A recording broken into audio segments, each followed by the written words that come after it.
Knee Anatomy, Chapter 18.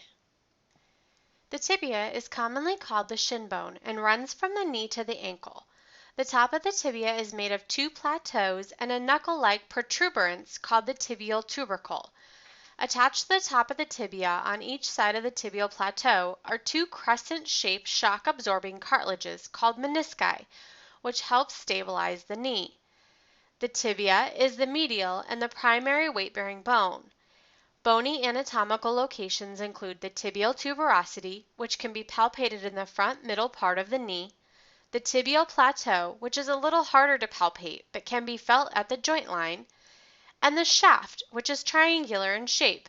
You can run your fingers down the shaft of the tibia. It may be bumpy from running into things as you grow up.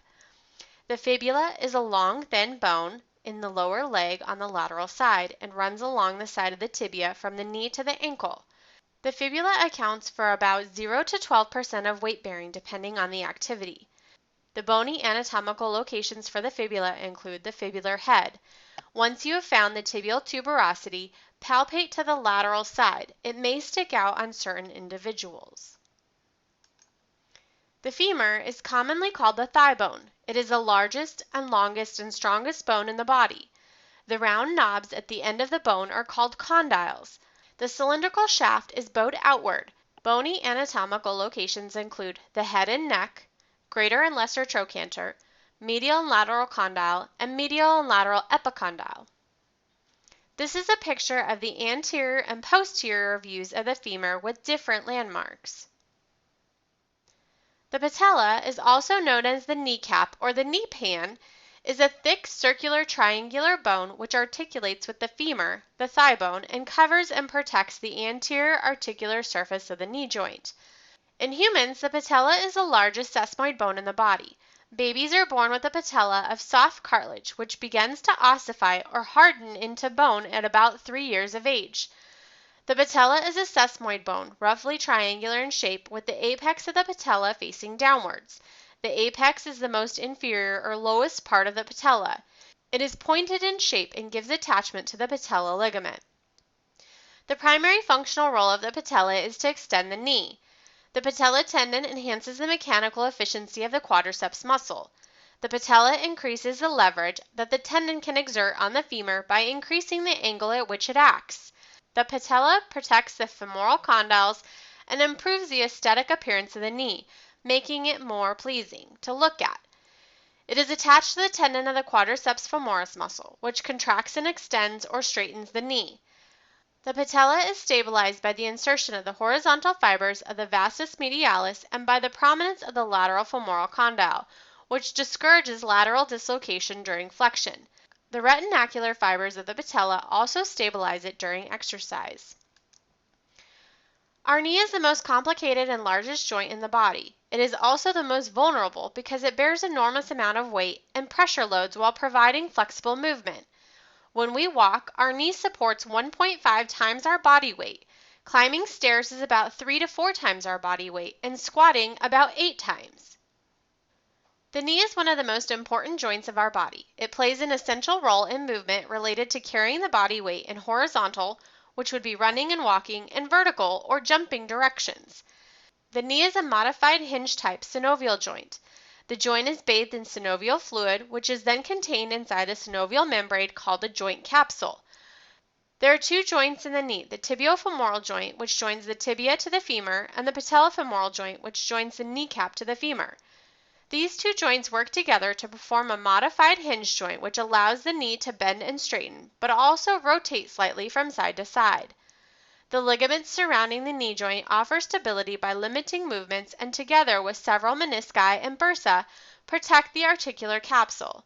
The menisci serve to protect the ends of the bones from rubbing on each other and effectively deepen the tibial sockets into which the femur attaches. They also play a role in shock absorption and may be cracked or torn when the knee is forcefully rotated or bent. The knees have a screw-home rotation that allows for full knee extension and flexion. There is an observable rotation in the knee during flexion and extension. During the last 30 degrees of knee extension, the tibia in open kinetic chain or the femur in closed kinetic chain must externally or internally rotate respectively, about 10 degrees. That might not seem very significant, but this rotation is important for the healthy movement of the knee. Whether it is tibial on femoral rotation, as in an open kinetic chain exercise such as the leg extension machine, or the femoral on tibial rotation, as in a closed kinetic chain exercise like a squat, rotation must occur to achieve full extension and then full flexion from full extension. This is due to several factors, including the shape of the medial femoral condyle. The condyles on the femur are shaped a bit differently than those elsewhere in the body. According to research, the articular surface at the end of the bone where the two bones join to allow movement on the medial femoral condyle has a 30-degree lateral curvature. This curvature allows the tibia and the femur to follow this curve with tibial on femoral rotation as well as femoral on tibial rotation. The lateral pull of the quadriceps is a factor in the lateral rotation during the later phase of extension. The quadriceps insert onto the tibial tuberosity via the patella tendon. When contracted, the quadriceps cause an anterior translation of the tibia on the femur. This creates a passive tension on the anterior cruciate ligament, which contributes to external rotation. This passive tension helps stabilize the extended knee by resisting excessive anterior translation of the tibia or excessive posterior translation of the femur. In order to unlock the knee from extension, the popliteus muscle must work to initiate internal or external rotation. The tibia must internally rotate slightly to allow for knee flexion in an open kinetic chain, and the femur must externally rotate for knee flexion in a closed kinetic chain. This mechanism of rotation contributes to proper movement at the knee. The patellofemoral joint is where your patella or kneecap and the femur meet at the front of your knee. The underside of your kneecap sits in a groove within your thigh bone called the patellofemoral groove. Within this groove, the kneecap mostly moves lengthwise, but it has some side-to-side movement as well and can tilt and rotate in addition. When you contract the quadriceps, or the muscles of your thigh, they pull on the quadriceps tendon that attaches to the kneecap or patella. This makes your knee straighten. Two other thigh muscles help keep your patella in the femoral groove during this motion: the vastus medialis obliquus and the vastus lateralis. They're located on the inside and the outside of your thigh. The patellofemoral joint is a modified plane synovial joint. The joint capsule of this joint is connected with the capsule of the tibiofemoral joint.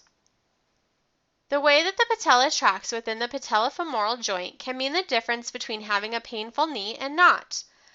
The patella is pulled by the quadriceps muscle group and slides up and down during knee movements.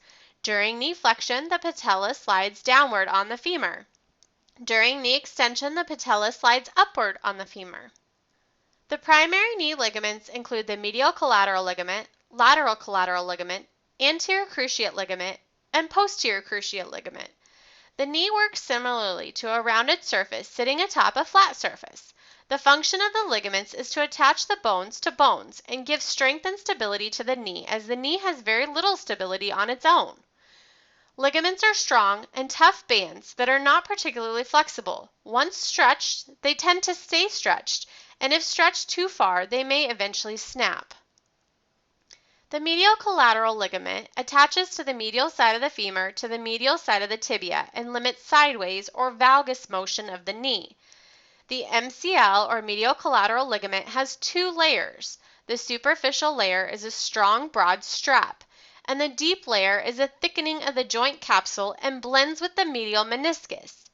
The lateral collateral ligament attaches the lateral side of the femur to the lateral side of the fibula and limits sideways or varus motion of your knee. The LCL, or lateral collateral ligament, is a cord-like structure which runs from the lateral epicondyle to the fibular head. Some people are able to palpate their lateral collateral ligament if they put one foot up on the thigh of the other leg in a figure 4 position and then palpate around the joint line. The LCL feels kind of like a cord-like structure or even a pencil which runs from the lateral epicondyle to the fibular head. The medial collateral ligament and the lateral collateral ligaments have two major functions each. The medial collateral ligament resists valgus force and provides medial stability. It also resists external rotation of the tibia. The lateral collateral ligament resists varus force and provides lateral stability and also resists external rotation of the tibia. The anterior cruciate and posterior cruciate ligaments are the primary rotary stabilizers of the knee. They crisscross one another within the joint cavity in an oblique fashion. The anterior cruciate ligament attaches the tibia and the femur in the center of your knee. It is located deep inside the knee and in front of the posterior cruciate ligament. It limits rotation and forward motion of the tibia. The ACL, or anterior cruciate ligament, is the most frequently injured ligament in the knee. The posterior cruciate ligament is the strongest ligament and attaches the tibia and the femur. It is also deep inside the knee, behind the anterior cruciate ligament. It limits the backward motion of the knee. The PCL, or posterior cruciate ligament, is the strongest ligament in the knee. The anterior cruciate and posterior cruciate ligaments are each made up of multiple bundle structures. The ACL originates deep within the notch of the distal femur. Its proximal fibers fan out along the medial wall of the lateral femoral condyle. There are three bundles of the ACL: the anterior medial, the posterior lateral, and the intermediate bundle. Each are named according to where the bundles insert onto the tibial plateau. The ACL provides 85% of the restraining force to the anterior tibial displacement at 30 degrees and 90 degrees of knee flexion. The PCL connects the posterior intercondylar area of the tibia to the medial condyle of the femur. This configuration allows the PCL to resist forces pushing the tibia posteriorly relative to the femur. Although each PCL is a unified unit, they are described as separate anterior lateral and posterior medial sections based off of where each section's attachment site and function. During knee joint movement, the PCL rotates such that the anterior lateral section stretches in knee flexion but not in knee extension, and the posterior medial bundle stretches in extension rather than flexion.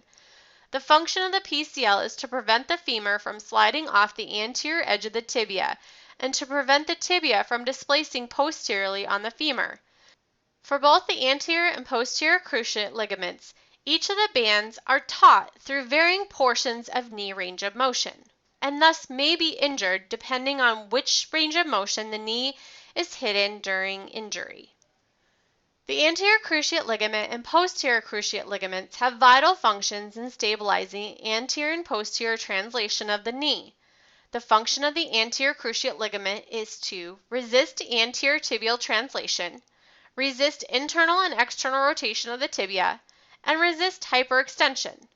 The function of the posterior cruciate ligament is to resist posterior translation of the tibia and resist external rotation of the tibia. The ends of the bones that touch each other in a joint are covered with articular cartilage. It gets its name from articular because when the bones move against each other, they are said to articulate. Articular cartilage is white, smooth, and a fibrous connective tissue that covers the ends of bones and protects the bones as the joint moves. It also allows the bones to move more freely against each other. The articular cartilage of the knee covers the ends of the femur and the top of the tibia and the back of the patella. In the middle of the knee are menisci. They're disc-shaped cushions that act as shock absorbers. In a healthy knee, the rubbery medial and lateral menisci, meniscus is the plural of menisci, are cartilage that absorb shock and the side forces placed on the knee. Together, the menisci sit on top of the tibia and help spread the weight-bearing force over a larger area. Because the menisci are shaped like a shallow socket to accommodate the end of the femur, they help the ligaments in making the knee more stable. Because the menisci help spread out the weight bearing across the joint, they help keep the articular cartilage from wearing away at friction points. The medial meniscus is made up of fibrous, crescent-shaped cartilage and attaches to the tibia on the inside of the knee. The medial meniscus is larger and is shaped in a C or crescent-shaped. It is thicker posteriorly than it is anteriorly. The lateral meniscus is much smaller and more shaped like an O. It is equal thickness throughout. Each meniscus has three parts: an anterior horn, a body, and a posterior horn. Any one of these three parts may be injured during a meniscus injury. The menisci are not completely vascularized. The menisci have three different vascular zones. The red zone has about a 10 to 30% vascularization. The red, white, or pink zone has minimal blood supply, and the white zone is avascular or has no blood supply. Only injuries which occur in the red zone have a chance of healing. Injuries which occur in the white zone usually result in removal of the menisci as the healing process is ineffective without blood flow. Other structures which support and stabilize the knee include the lateral and medial patellofemoral ligament. The lateral patellofemoral ligament prevents medial patellar displacement. The medial patellofemoral ligament prevents lateral patellar displacement. The lateral and medial retinaculum function the same way as the patellofemoral ligaments do. The only difference is they run just a little bit more oblique than do the patellofemoral ligaments.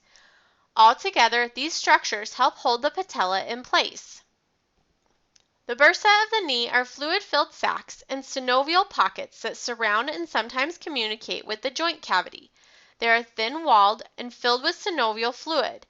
They represent a weak point of the joint, but also produce enlargements to the joint space. There are 5 main bursae of the knee. The suprapatellar bursa is located between the anterior surface of the lower part of the femur and the deep surface of the quadriceps femoris. It allows for movement of the quadriceps tendon over the distal end of the femur. The prepatellar bursa, which is located between the patella and the skin, results in housemaid's knee when inflamed. It allows the movement of the skin over the underlying patella. The deep infrapatellar bursa, which is between the upper part of the tibia and the patellar ligament, allows for movement of the patellar ligament over the tibia. The superficial infrapatellar bursa is located between the patellar ligament and the skin. The Pes Anserine bursa, which is located between the medial or tibial collateral ligament and the tendons of the sartorius, gracilis, and semitendinosus, which are also known as the Pes Anserinus. Multiple other bursa exist in the knee. What haven't we talked about? Fat pads. Unfortunately, the knee actually has fat pads, the suprapatellar fat pad and the infrapatellar fat pad. Fat pads can be damaged when they get pinched in between the bony structures. The fat pad that gets pinched most frequently is the infrapatellar fat pad. This is also known as Hoffa's fat pad. Fat pads are used to separate tissues and protect tissues, so it protects the knee joint from injury. No muscles really encompass the knee, rather many muscles affect the knee by crossing the joint. The anterior muscles include the quadriceps muscle group, which is comprised of the rectus femoris, vastus lateralis, vastus medialis, and vastus intermedialis, which form the quadriceps tendon or patella tendon and pass around the patella. They become the patellar tendon, patellar ligament, and insert onto the tibial tuberosity. It also includes the individual muscles of the sartorius and the gracilis. The lateral muscles include the tensor fascia lata and the IT band. Some textbooks identify the iliotibial band as a muscle. Others refer to this as a fibrous reinforcement of the tensor fascia lata muscle. This can also be known as a longitudinal fibrous reinforcement. The part of the iliotibial band which lies beneath the tensor fascia lata is prolonged upward to join with the lateral part of the capsule of the hip joint. The tensor fascia lata effectively tightens the iliotibial band around the area of the knee. This allows for bracing of the knee, especially in lifting of the opposite foot. The iliotibial band inserts on Gerdy's tubercle, which can be palpated as a bump just lateral to the tibial tuberosity, halfway between the tibial tuberosity and the head of the fibula. The iliotibial band provides lateral knee stability. The posterior muscles include the hamstring muscle group, which is comprised of the biceps femoris, semitendinosus, and semimembranosus, and the popliteus muscle, which is instrumental in unlocking the knee when weight-bearing. The medial muscles include the Pes Anserine group. The tendons from this group can be palpated just medially to the tibial tuberosity. The Pes Anserine is made up of the sartorius, gracilis, and semitendinosus. I was always taught that this is the sergeant muscle group, as when you take the first letter of each of the muscles going from anterior to posterior, it spells SGT, or the Army's abbreviation for sergeant. The Pes Anserine tendon also has a bursa that sits beneath the tendon. The Pes Anserine muscles are responsible for knee flexion and tibial internal rotation. This is an easy picture to remember the palpations of the knee. By placing your hand on your knee, your right hand on your right knee, you will find 5 easy palpation locations. The thumb is the medial collateral ligament. The index finger is the Pes Anserine, which is made up of the sartorius, gracilis, and semitendinosus muscle. The middle finger is the tibial tuberosity, which is the insertion point for the quadriceps muscle via the patella tendon. The ring finger is Gerdy's tubercle, which is the insertion point for the iliotibial band. And the pinky finger is on the lateral collateral ligament. The Q angle is also known as the quadriceps angle. The degree of the Q angle is determined by measuring 2 lines superimposed on the lower extremity. One line begins on the tibial tuberosity and continues in a superior direction through the midpoint of the patella. A second line connects the anterior superior iliac spine with the midpoint of the patella. Normally for men, this is 13 degrees, and for women it's somewhere around 18 degrees. Women typically have higher Q angles due to their naturally wider pelvis. Measurements can be taken either standing or lying down. If measured lying down, the angle will typically be 1 to 3 degrees lower. A high Q angle often results in maltracking of the patella. That is, it does not track over the front part of the knee joint as it should. Over time, this can cause microtrauma to the cartilage in the rear portion of the patella, which causes pain, often known as anterior knee pain, patellofemoral pain, or chondromalacia patella. Having overpronated feet or walking on the medial portion of your feet also places additional strain on the quadriceps angle due to the excessive internal rotation of the tibia. Measuring the Q angle helps identify and measure the line of pull of the patella tendon and the resultant forces that are being placed on the patella.